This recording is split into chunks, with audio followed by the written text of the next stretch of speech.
الحمد لله الحمد لله نحمده ونستعينه ونستغفره ونعوذ بالله من شرور أنفسنا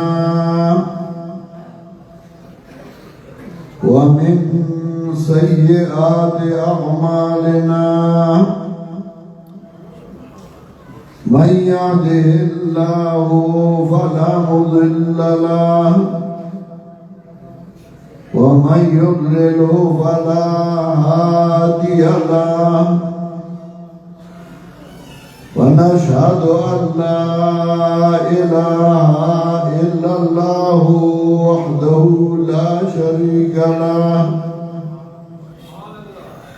ونشهد أن سيدنا ومولانا محمدا عبده ورسوله صلى الله تعالى عليه وعلى آله وأصحابه وسلم أما بعد فأعوذ بالله من الشيطان الرجيم بسم الله الرحمن الرحيم ألف لام را تلك آيات الكتاب المبين إنا أنزلناه قرآنا عربيا لعلكم تعقلون نحن نقص عليك أحسن القصص بما أوحينا إليك هذا القرآن وإن كنت من قبله لمن الغافلين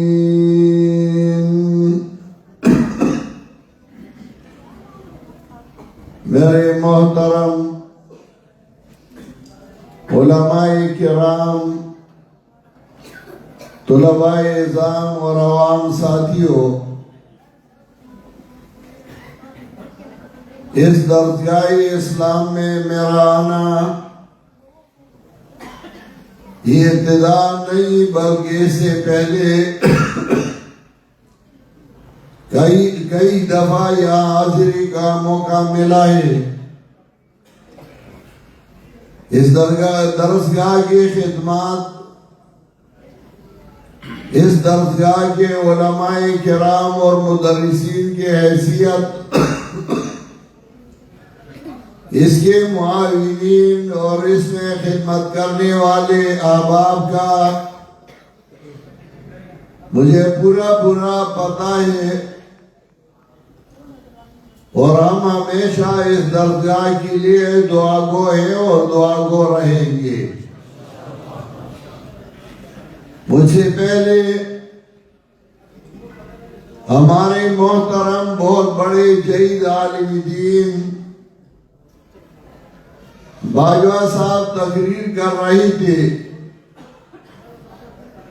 مجھے خود بھی اس کا تقریر سننے کا شوق ہے اور محبت ہے۔ میں نے ان کی تقریر کا کچھ حصہ سنا جس میں انہوں نے صحیح البخاری کی آخری حدیث سبحان اللہ و بحمدہ سبحان اللہ العظیم کی تشریح کی۔ دربار خداوندی میں دعا گو ہوں کہ اللہ تعالیٰ مجھے بھی اسی طرح بیان کرنے کی توفیق عطا فرمائے، کیونکہ مجھے تھوڑا سا گلے کی تکلیف بھی ہے، واپس جلدی بھی ہے، لیکن پھر بھی میں کوشش کر رہا ہوں کہ بحیثیت ایک طالب علم یہاں جو علماء کرام بیٹھے ہیں، میں ان کے سامنے ایک طالب علم کا حیثیت رکھتا ہوں. میں ان سے علم میں بھی کم ہوں، اخلاق میں بھی ان سے کم ہوں، بلکہ میں ان کا ایک خادم ہوں، ایک بھائی ہوں، ایک طالب علم ہوں. اور طلبہ آپس میں تکرار کرتے ہیں، سبق ریپیٹ کرتے ہیں. اسی حیثیت سے میں بھی یہ سبق ریپیٹ کرنے والا ہوں، تکرار کرنے والا ہوں. باجوہ صاحب نے صحیح بخاری کی آخری حدیث کا تذکرہ کیا. امام بخاری رحمت اللہ علیہ وہ شخصیت ہیں جنہوں نے اپنی کتاب میں 5 مسائل کا اہتمام کیا. 5 چیزیں ذکر کی. پہلے اعتقادیات، پھر عبادات، پھر معاملات، اور پھر زواجر، اور اس کے بعد آداب.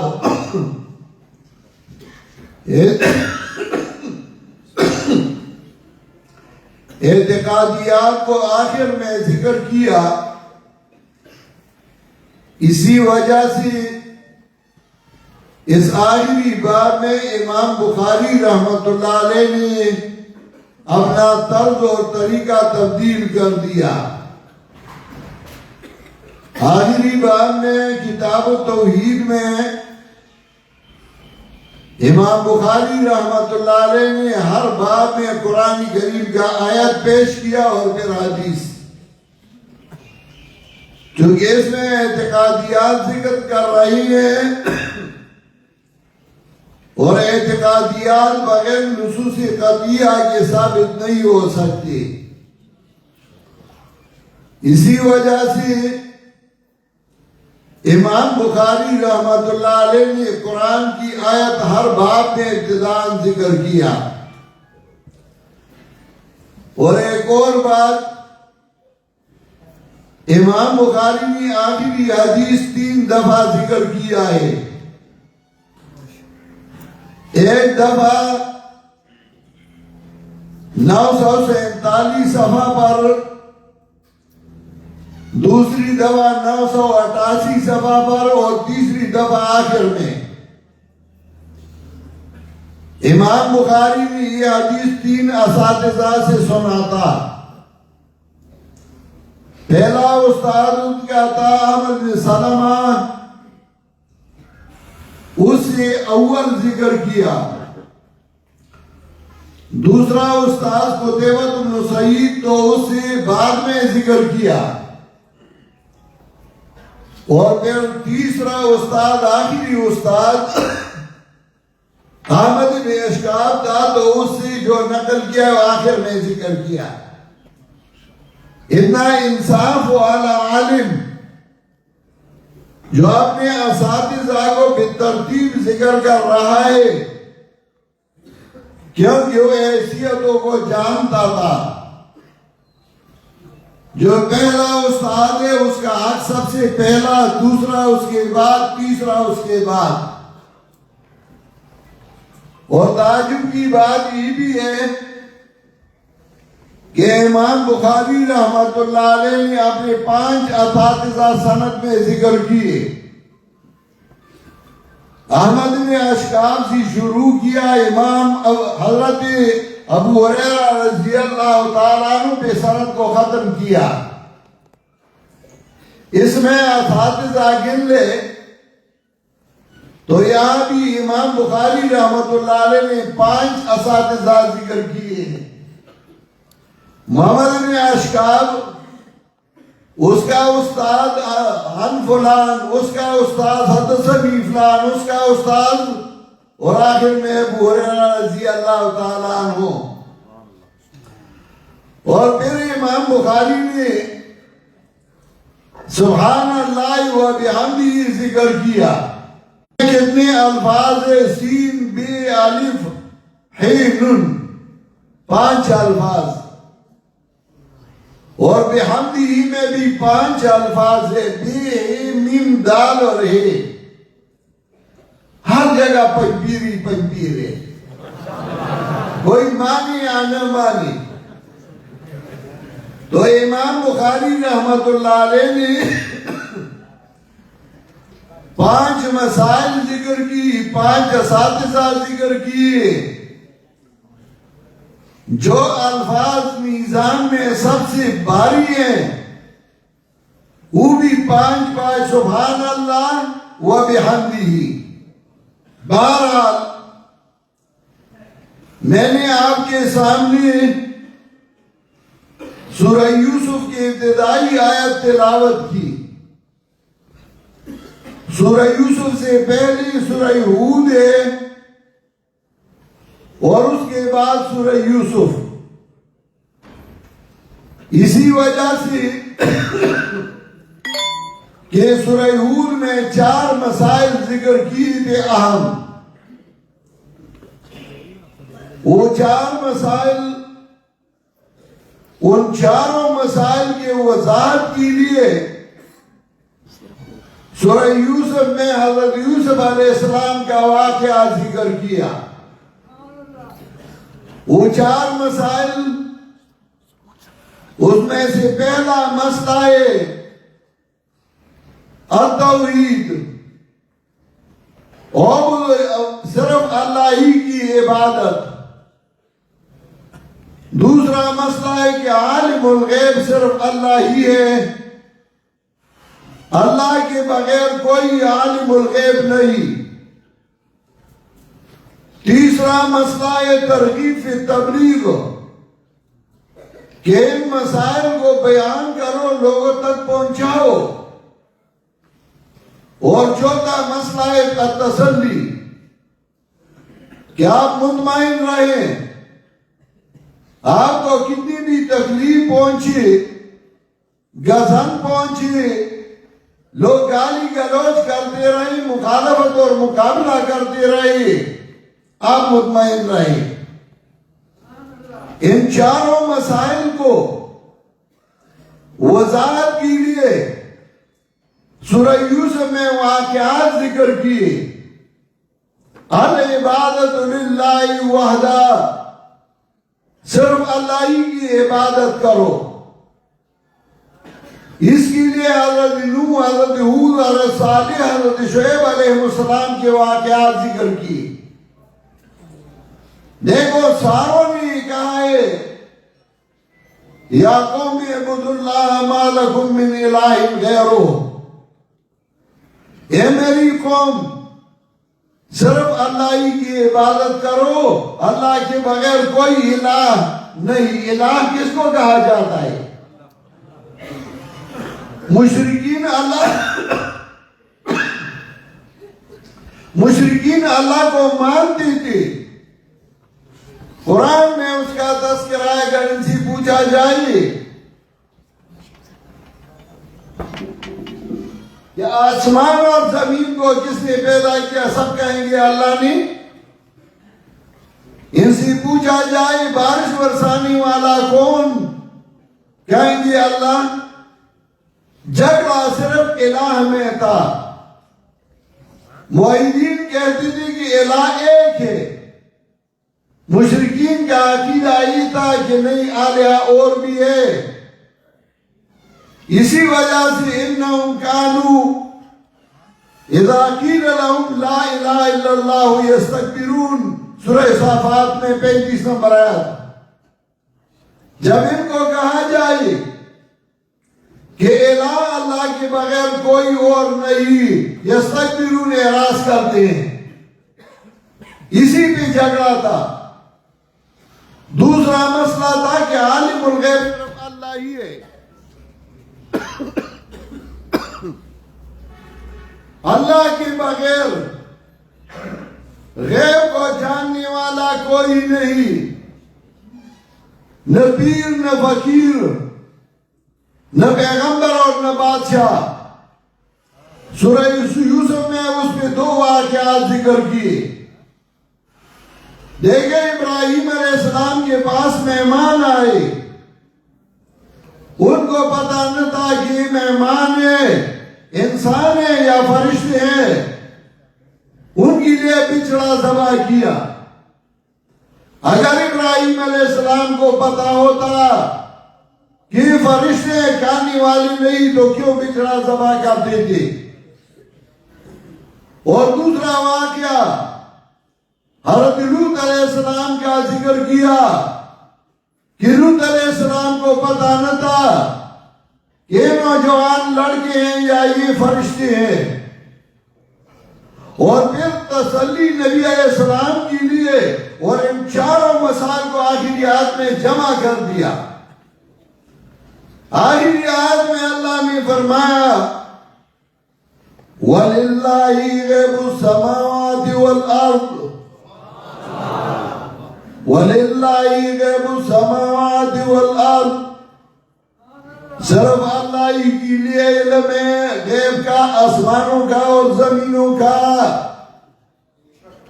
آسمانوں میں اور زمینوں میں اللہ کے بغیر کوئی عالم الغیب نہیں۔ آج کل کے لوگ تو کہتے ہیں کہ پیر صاحب عالم الغیب ہے، مرید کے حال سے باخبر ہے۔ ایک عورت تھی معاہدہ، اس کا شوہر پیر پرست تھا، اس کا ایک پیر تھا، کبھی کبھار اس کے پاس آتا تھا۔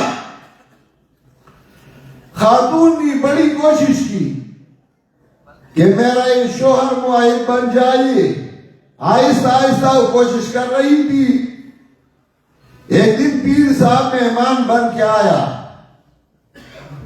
مرد نے خاتون کو کہا کہ میری پیر صاحب تشریف لائے ہیں، کھانے کا انتظام کر لو۔ خاتون نے کھانے کا انتظام کیا، مزیدار چکن بنایا اور چاول۔ چکن کو نیچے رکھا، اوپر چاول ڈالا، مجمع سجایا اور اپنے شوہر کو کہا پیر صاحب کے لیے لے جاؤ۔ جب وہ لے آیا، پیر صاحب نے چاول سے چند لقمے کھائی، مرید کو کہنے لگا لوگ ہمارے لیے چکن روسٹ بناتے ہیں، تم بھی ذبح کرتے ہیں، آپ نے صرف سادہ چاول لایا؟ مرد کر آیا، مجمع ہاتھ میں پکڑا ہوا ہے، ٹرے ہاتھ میں ہے، اور بیوی کو کہنے لگا یہ تم نے کیا کیا؟ میں نے تمہیں کہا تھا کہ اچھا سا کھانا بنا دو، تم نے صرف چاول بنا دیا تھا۔ خاتون نے کہا کیوں؟ اس نے کہا کہ پیر صاحب ناراض ہوئے۔ اس نے کہا کہ لوگ میرے لیے چکن روسٹ بناتے ہیں اور تم نے صرف چاول لایا۔ خاتون نے اپنی آستین چڑھا لی، جب چاول میں ہاتھ ڈالا نیچے تو چکن کو اٹھا کے اوپر لے آیا کہ تمہاری پیر کو یہ پتا نہیں کہ اس کے سامنے چکن پڑا ہے چاول میں، وہ یہ بھی معلوم نہیں اس کو، تمہارے حال سے کیسے باخبر ہوگا؟ عالم الغیب صرف اللہ ہی ہے، اللہ کے بغیر کوئی عالم الغیب نہیں۔ تو یہ مسئلہ بیان کے آخریات میں سارے مضامینوں کو اکٹھا کر کے ایک آیت میں جمع کیا۔ پہلا مسئلہ وَلِلَّهِ غَيْبُ السَّمَاوَاتِ وَالْأَرْضِ، دوسرا مسئلہ وَإِلَيْهِ يُرْجَعُ الْأَمْرُ كُلُّهُ، وَإِلَيْهِ يُرْجَعُ الْأَمْرُ كُلُّهُ، یہ تسلی ہے، آپ بے فکر رہیں، ایک دن آنے والا ہے، اللہ حساب کتاب کر لے گا ان سے۔ اور تیسرا مسئلہ عبادت للہ وحدہ فاعبدہ، صرف اللہ ہی کی عبادت کرو۔ اور چوتھا مسئلہ وتوکل علیہ، وتوکل علیہ ترغیب تبلیغ، مسئلہ بیان کرتے رہو، اللہ پہ اعتماد کرو۔ میں اکثر ساتھیوں کو کہتا ہوں آپ اپنا کام جاری رکھیں، کسی کو پیچھے نہ دیکھیں کہ فلاں کا مقابلہ کرنا ہے، فلاں کا کرنا ہے، فلاں ہمارا مقابلہ کرتا ہے، فلاں وہ جانے، ان کا کام جانے۔ آپ اپنا کام جاری رکھیں بس، وتوکل علیہ۔ اب سورہ یوسف میں ان چاروں مسالوں کی وضاحت کر رہا ہے۔ اسی وجہ سے سورہ یوسف کی ابتدا میں اللہ نے فرمایا میں نے کتاب مبین نازل کیا۔ مبین اسی وجہ سے کہا کہ واضح کرنے والی کتاب ہے، مسئلہ کو خوب واضح کر دیتا ہے۔ قرآن عربیہ، اس میں علماء کا بہت اختلاف ہے کہ قرآن میں عربی کے بغیر الفاظ ہے یا نہیں۔ کچھ کہتے ہیں اور اکثر کہتے ہیں کہ نہیں، عربی کے بغیر الفاظ نہیں، اور جو الفاظ ہیں وہ تداخل بین اللغتین ہیں، ایک لفظ مختلف زبانوں میں استعمال کیا جاتا ہے۔ اور یہ بخاری کی اختتام میں جب وقال مجاہد القسطاس والعدل بالرمیہ، اسی میں علماء وضاحت کرتے ہیں۔ بہرحال تفسیر کے لیے الاتقان میں علامہ سیوطی نے، اور اسی طرح صاحب قاموس نے اپنی کتاب میں اس کی تفسیر کی ہے۔ پھر اللہ نے فرمایا نحن نقص علیک احسن القصص، ہم ابھی بیان کرتے ہیں احسن القصص، خوبصورت بیان۔ یہ خوبصورت قصہ نہیں، کیونکہ اسی خوبصورت قصہ تو حضرت ابراہیم کا ہے، کیونکہ صبر اختیاری ہے اور صبر غیر اختیاری ہے۔ ابراہیم علیہ السلام اگر مسئلہ بیان نہ کرتے اس کو آگ میں نہیں ڈالتے تھے، پھر بھی اس نے مسئلہ بیان کیا اور آگ میں اس کو ڈالا گیا۔ بہترین قصہ تو حضرت ابراہیم کا ہے۔ اور دوسری بات یہ کہ قصص کسی کا جمع نہیں، کسی کا جمع قصص۔ قصص مصدر ہے، اس سے مراد ہے بیان، خوبصورت بیان۔ اس کو کیوں کہا گیا؟ اسی وجہ سے کہ اس میں یہ مسئلہ واضح کیا گیا کہ اللہ کے بغیر کوئی عالم الغیب نہیں۔ دیکھیں حضرت یعقوب علیہ السلام، اس کا بیٹا کنویں میں پڑا ہے، پیغمبر ہے، اس کو پتہ نہیں کہ میرا بیٹا کہاں ہے، رو رہا ہے۔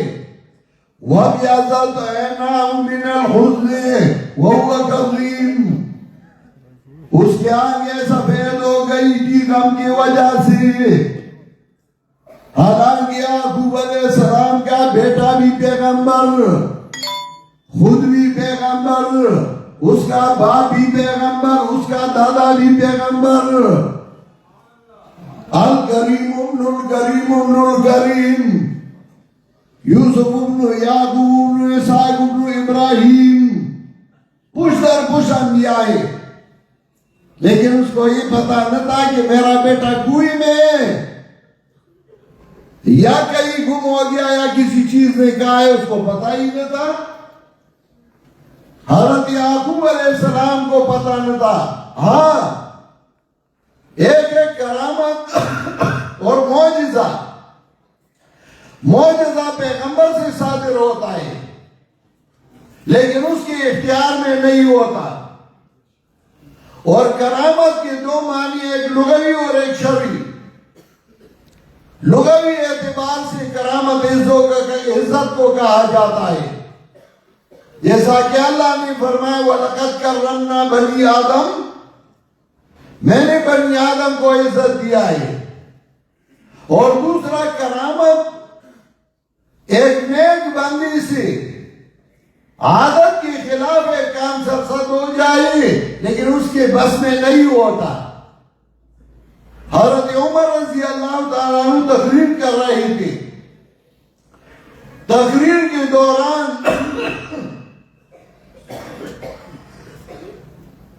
میری عادت یہ نہیں کہ میں تقریر کے دوران چائے پیوں، لیکن کیا کروں، مجبوری ہے.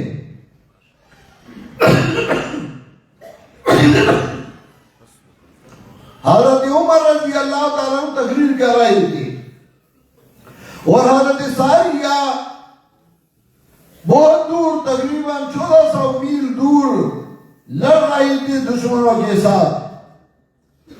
تقریر کے دوران حضرت عمر رضی اللہ تعالیٰ عنہ فرمانے لگے، یا ساریۃ الجبل، اے ساریہ، یا ساریۃ الجبل، ساریہ پیچھے پہاڑ کی طرف دیکھو.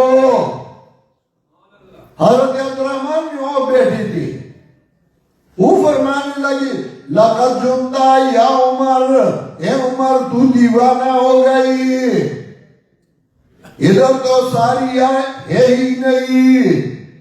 حضرت عمر نے ادھر ادھر دیکھا، اگرچہ اس واقعے کی وضاحت میں واقع نہیں ہے، وہ مشہور قصاب ہے، لیکن پھر بھی اگر ثابت ہو جائے تو حضرت عمر کہنے لگے، ما املک خلدی وما املک لسانی، مجھے اپنے دل کا اختیار بھی نہ تھا اور زبان کا اختیار بھی نہ تھا،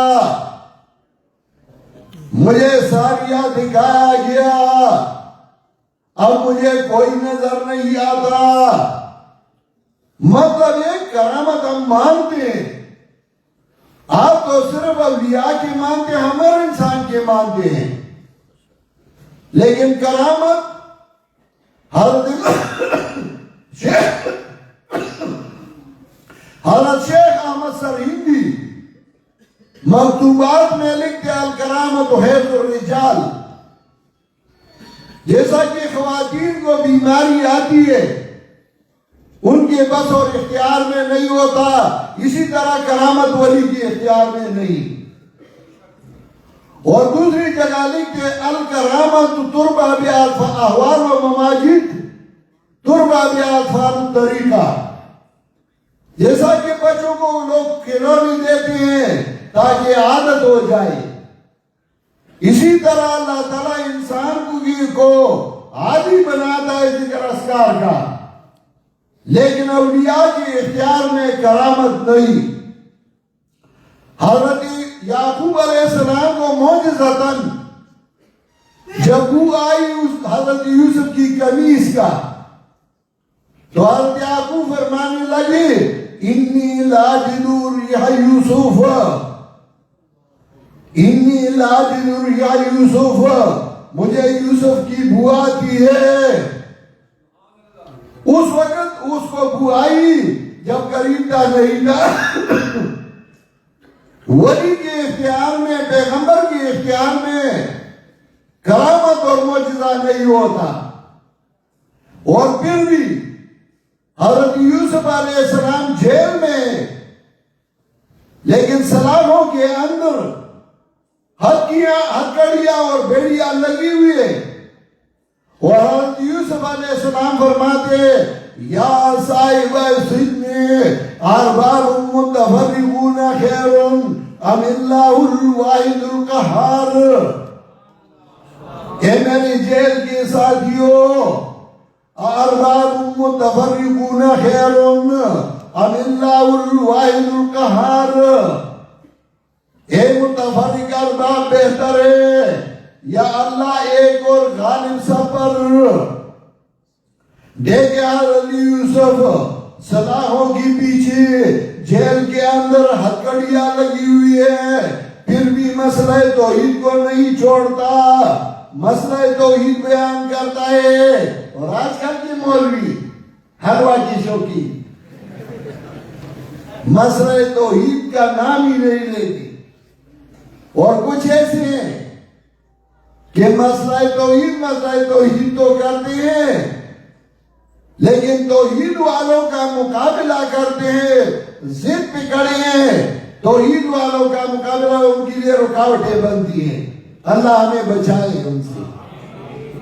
ارباب متفرقون خیر ام اللہ الواحد القہار فاعبدوا. مسئلہ توحید. اور تیسرا یہ ترغیب تبلیغ. دیکھے یوسف علیہ السلام نے جیل میں یہ مسئلہ بیان کیا, تم ہمارے میدان میں بھی بیان نہیں کر سکتی.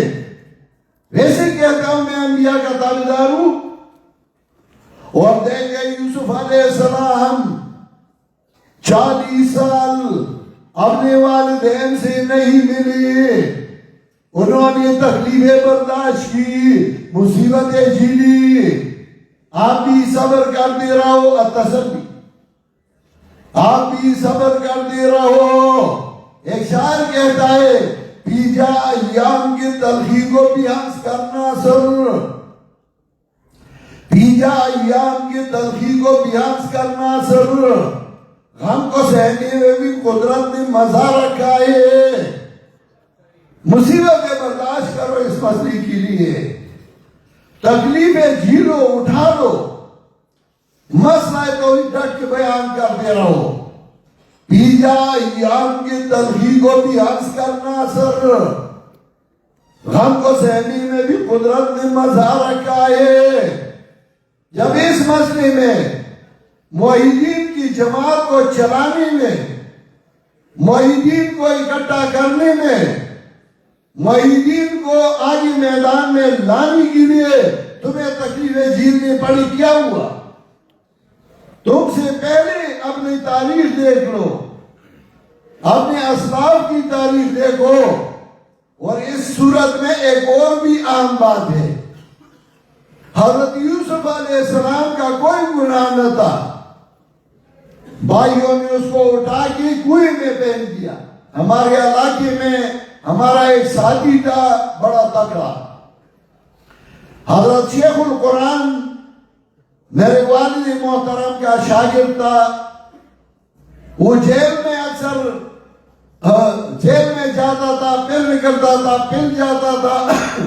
ایک دفعہ جیل سے نکل کر آیا تو سیدھا حضرت شیخ کے پاس تشریف لایا. اس کا نام تھا عبد المستعان. کبھی کبھار میرے والد صاحب اپنے ساتھیوں کے ساتھ خوشگپیاں بھی لگاتے تھے, خوشخبری بھی کرتے تھے. اس کو کہا عبد المستعان جیل میں آپ درس دیتے تھے کہ نہیں؟ انہوں نے کہا حضرت میں نے درس دیا ہے. جیل میں بھی بہت شاگرد پیدا کیے, اور ہمارے ساتھی جتنے بھی ہیں جیلوں میں بھی بہت ساری پڑھی ہیں, لیکن جیلوں میں وہ دروس دیتے. کبھی کبھار میں جیل جا کے ادھر ان کا اختتام کرتا ہوں درس کا. ہمارے جتنے ساتھی یہ پہلے حالات میں ایک گناہ جیلوں میں گئے تھے, قرآن کریم کی دروس دیتے تھے. تو اسی پوچھا عبد المستعان جب پہلی دفعہ جیل میں گئے تو کچھ سناؤ کیا ہوا؟ ہنسنے لگا. اس کا بھائی مشرک تھا, اس کے ساتھ اس کی جھگڑے ہوتی تھی. تو اس نے کہا جب میں جیل گیا ساری جیلی جمع ہوئی, مجھے کہنے لگے آپ مولوی ہو؟ میں نے کہا ہاں میں مولوی ہوں. انہوں نے کہا ہمیں حضرت یوسف کا واقعہ سناؤ. تو میں نے ان کو کہا یار یوسف علیہ السلام کا واقعہ کیوں سناؤں؟ اس کو ایک دفعہ بھائیوں نے کنویں میں ڈال دیا. مجھے تو ہر روز کنویں میں ڈالتا ہے, جھنڈا بناتا ہوں پھر کنویں میں ڈالتا ہے, جماعت منظم کرتا ہوں پھر کنویں میں ڈالتا ہے, وحدت المدارس بناتا ہوں پھر کنویں میں ڈالتا ہے, اور پتہ نہیں آئی کیا ہوگا. یہ تو ہے, آپ کام کرتے رہے, چھوڑ دے, یہ تمہیں ڈالتے رہی کوئی میں, آپ کام کرتے رہو. لیکن ایک بات یاد رکھو, حضرت یوسف علیہ السلام کی قمیص کو انہوں نے خون میں لت پت کر کے والد کے سامنے لایا, اور حضرت یعقوب علیہ السلام کے لیے غم کا سبب بن گیا. لیکن اللہ کی شان دیکھیں، وہی یوسف اور اسی یوسف کی قمیص دوبارہ حضرت یعقوب کے پاس آئی، اور پھر حضرت یعقوب علیہ السلام کے لیے خوشی کا سبب بن گیا۔ جو لوگ تمہارے لیے جو چیز مصیبت اور غمی کا سبب بناتا ہے، انشاءاللہ وہ تمہاری خوشی کا سبب بنے گا۔ آپ بے فکر رہیں۔ میں ساتھیوں کو کہتا ہوں، کام کرتے رہو، اپنے مقصد کی طرف چلتے رہو، پیچھے کسی کو نہ دیکھو۔ جو لوگ آپ کو تکلیف پہنچانے کے لیے قدم اٹھاتے ہو، تمہارے لیے خیر کا سبب بنے گا، تمہارے لیے ترقی کا سبب بنے گا۔ تندی عباد مخالف سے نہ گھبرائے عقاب، تندی عباد مخالف سے نہ گھبرائے عقاب، یہ تو چلتی ہے تجھے اونچا اڑانے کے لیے، تم کام کرتے رہو۔ الغرض سورہ یوسف اور سورہ ہود کے درمیان بہت سارے روابط ہیں۔ سورہ یوسف میں سورہ ہود کی تفسیر اور وضاحت ہے۔ سورہ یوسف میں یہ بتلایا تمہیں کہ جو چیزیں تمہارے لیے مصیبت کا سبب بناتے ہیں، وہ تمہارے لیے خیر کا سبب بنے گا۔ یہ مدارس اور یہ مساجد ہمارے ساتھی مدارس چلاتے ہیں، بہت ساری رکاوٹیں آتے ہیں۔ دین میں کسی سے انتقام نہ لے۔ میرے والد صاحب ہم زمیندار لوگ ہیں، دادا پردادا ساری زمیندار تھی۔ ہمارے گاؤں سے تقریباً 2 کلومیٹر آگے ہماری زمینیں ہیں۔ ادھر میرے والد صاحب جا رہے تھے، میں چھوٹا تھا، میں بھی ساتھ ہو گیا۔ جب ہم گئے بارش ہوئی تھی اور پانی آ رہا تھا ہمارے کھیتوں میں، والد صاحب نے بیلچی اٹھائی، میں بھی ساتھ شروع ہوا، اور انہوں نے خندق بنا دیا تاکہ پانی ہمارے کھیت میں نہ آئے، دوسری طرف چلی جائے۔ اسی میں ہمارا ہمسایہ ایک بندہ تھا جو بڑا بد اخلاق تھا، وہ آیا، میرے والد صاحب کو کہنے لگا یہ پانی تو میرے کھیت میں آ گیا۔ میرے والد صاحب نے کہا میں نے تو اپنے کھیت کے لیے خندق بنا دیا، بچا دیا، آپ بھی کر لیں، بچا دیں اپنے کھیت کو۔ اسی میں تھوڑا سا تکرار ہو گیا۔ اس بندے نے میرے والد کو کہا تم مولوی ہو ورنہ میں تمہارے ساتھ ایسا ایسا کرتا تھا۔ میرے والد نے کہا میں مولوی ہوں، بیلچی زمین پہ رکھی، اس کو اٹھایا اور زمین پہ گرا دیا، مارنا شروع کیا اس کو۔ اسی میں ادھر ادھر سے لوگ آئے، اس کو خوب مارا، اس کو کہا ادھر میں مولوی ہوں، میں آپ کو بتاتا ہوں میں مولوی ہوں یا میں پٹھان ہوں، خوب مارا اس کو۔ پھر ایک دفعہ ایک بندہ تھا میرے والد صاحب کے مسئلے کا مخالف تھا، میں نوجوان تھا اس وقت، میرے والد صاحب کو کہا اگر آپ کی اجازت ہو میں اس کو تھوڑا سا سیدھا کر لوں گا۔ والد صاحب نے مجھے کہا کہ دین میں کسی سے انتقام نہیں لیتا، دین کے کام میں میرا مثال ایک نائی کا ہے، میں صرف میسج پہنچانے والا ہوں۔ ہاں دنیاوی کام میں ہوں میں کرتا ہوں، لیکن دینی کام میں صرف اللہ کا